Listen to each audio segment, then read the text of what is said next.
Hello everyone, my name is Manju Saraswat and today we will discuss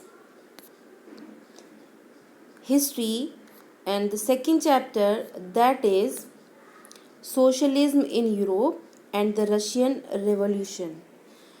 As we have discussed in previous video, what was the condition of industrial workers and which were the groups, uh, just like radicals, liberals and conservatives, they want changes, है ना.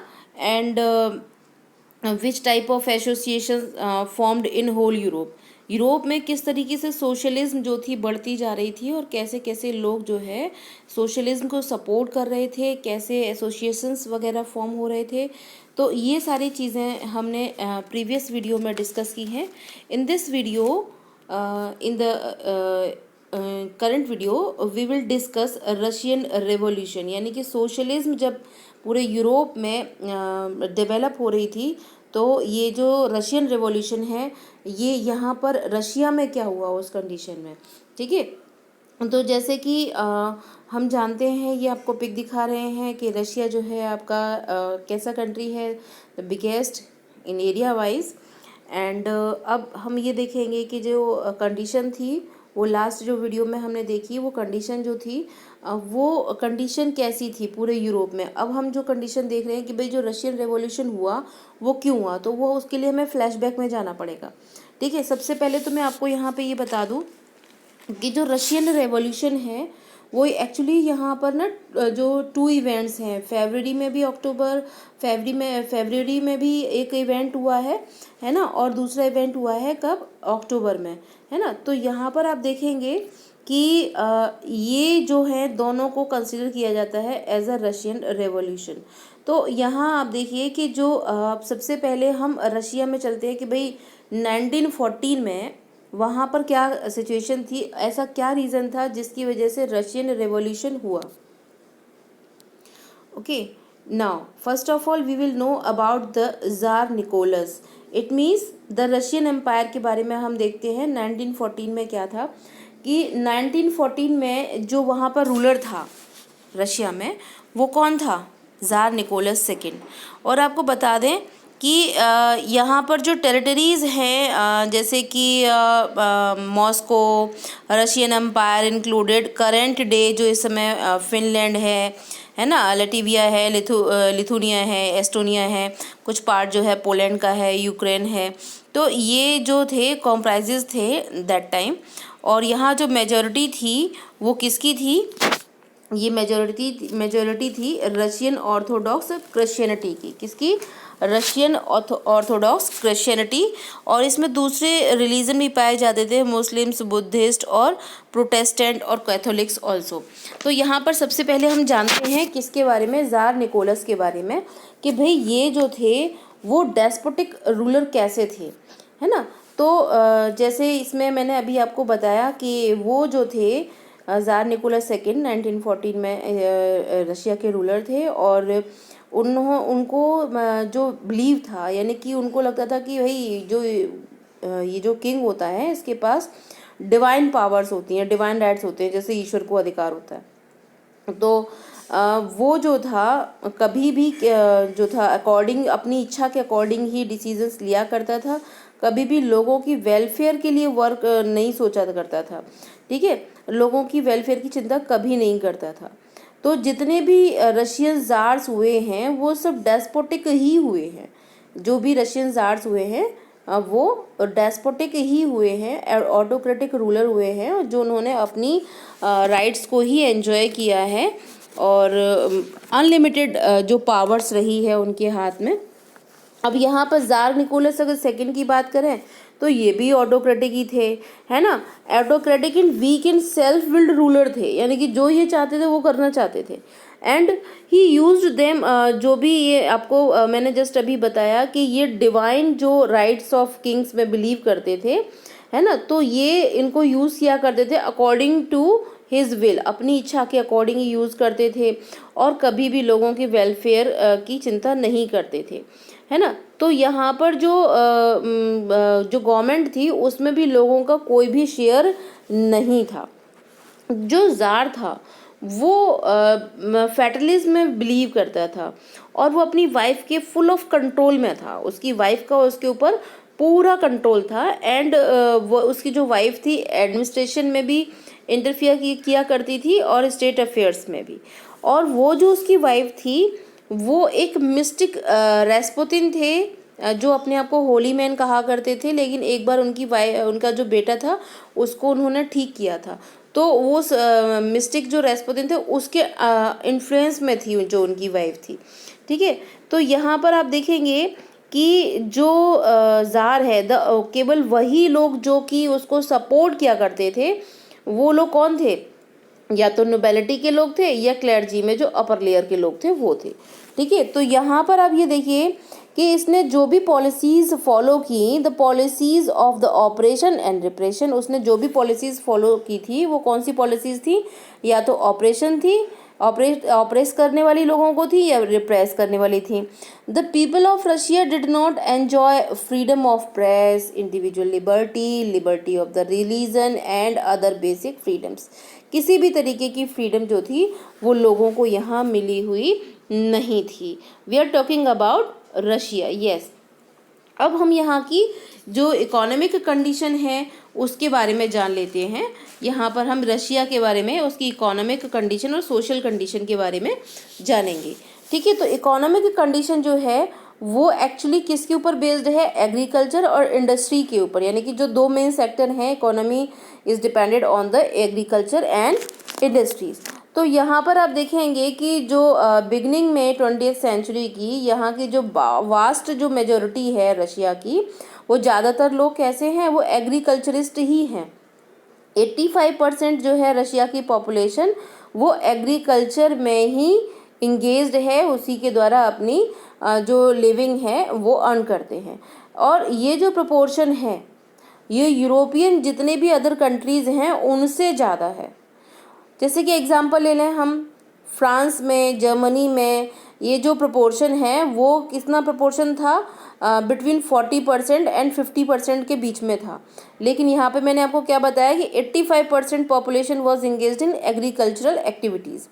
और ये जो empire है, in the empire cultivators produced for the markets as well as for their own needs and the Russia was major exporter of grain.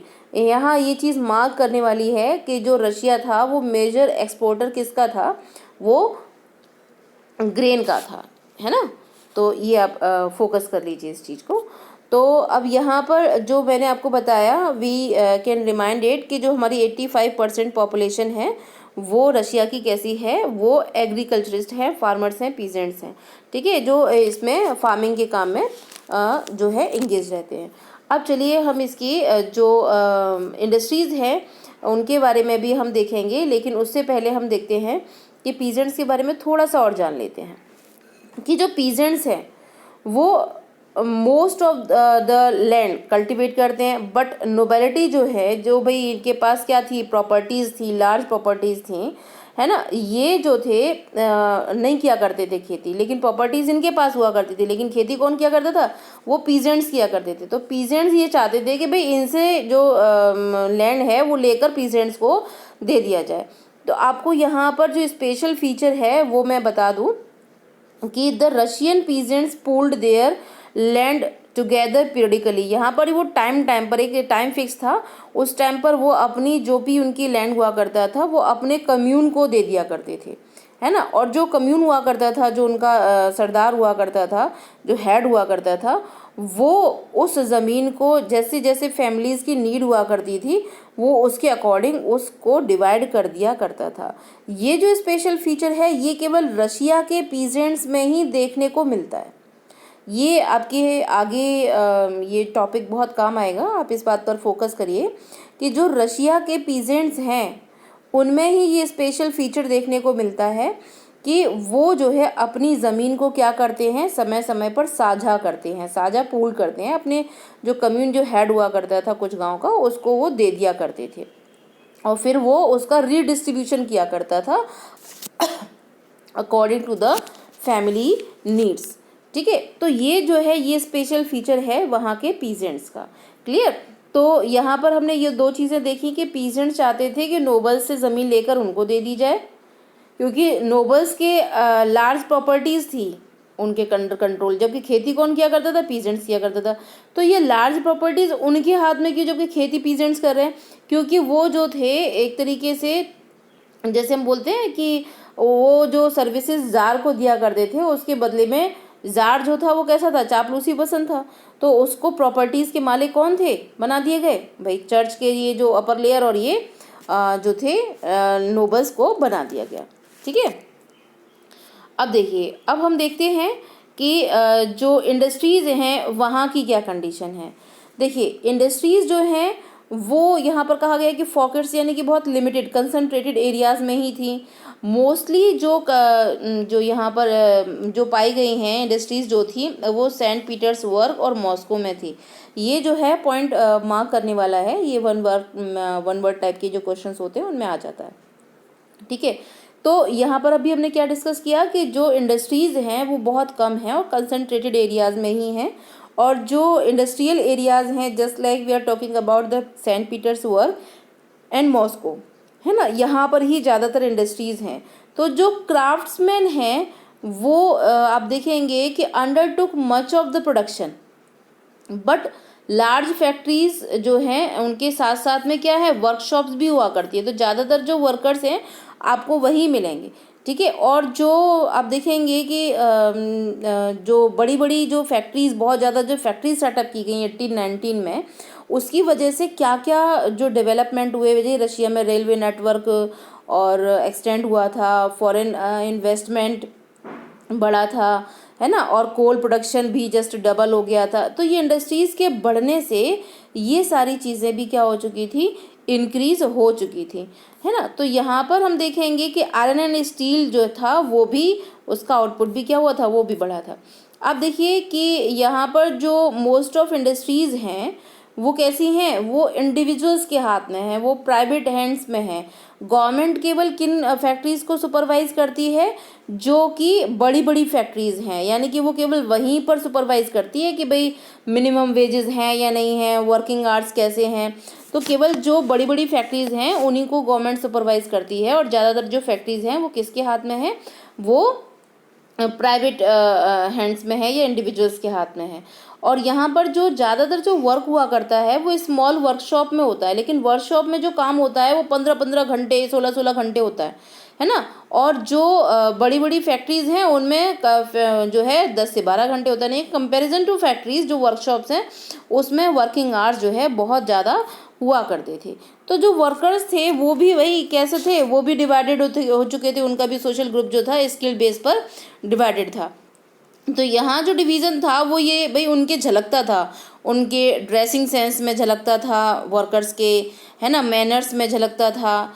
ये जो group था इसका वर्कर्स का, वो metal workers and other workers. आप देखेंगे कि मेटल वर्कर्स जो हैं वो कैसे वर्कर्स हैं, वो थोड़े से ज़्यादा स्किल्ड हैं भाई, वो जो वर्क किया करते हैं उसके लिए उनको ट्रेनिंग की ज़रूरत है, वो ट्रेंड हैं।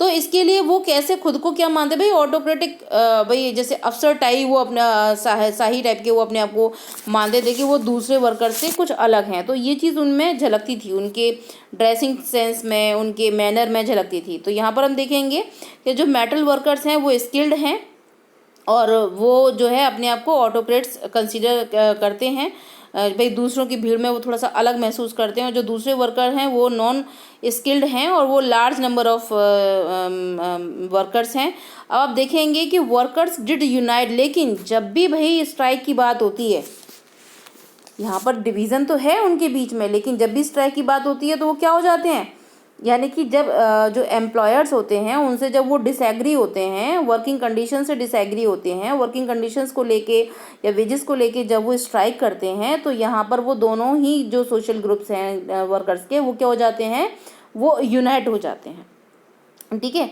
अब हम ये देखेंगे कि उस टाइम पर ये चीज़ जो है ये फिर से नोट करने वाली है कि उस टाइम पर जो सबसे ज़्यादा जो प्रोमिनेंट इंडस्ट्रीज़ थी जहाँ पे स्ट्राइक्स हुआ करती थी 1896 से 1897 के बीच में, तो वो टेक्सटाइल इंडस्ट्रीज़ थी।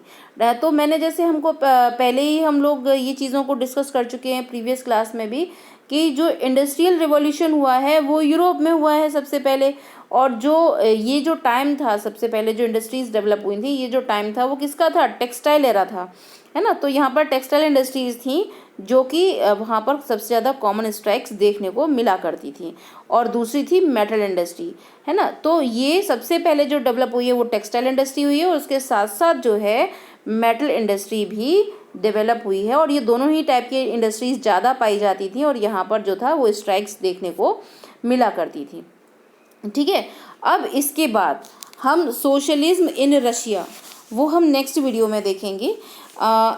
और इससे पहले मैं आपको एक चीज़ बता दूं कि रशिया में जो मैंने अभी बताया कि जो पीजेंट्स, ये चीज़ मैं पहले ही डिस्कस कर चुकी हूँ कि रशिया के जो पीजेंट्स हैं वो क्या चाहते हैं, वो चाहते हैं कि वो जो नोबल्स का लैंड है वो उनको दे दिया जाए, और यहाँ पर थोड़ा सा डिसएग्रीमेंट जो है एम्प्लॉयर्स को लेके और जो कंडीशन को लेके मेटल वर्कर्स के अंदर भी है।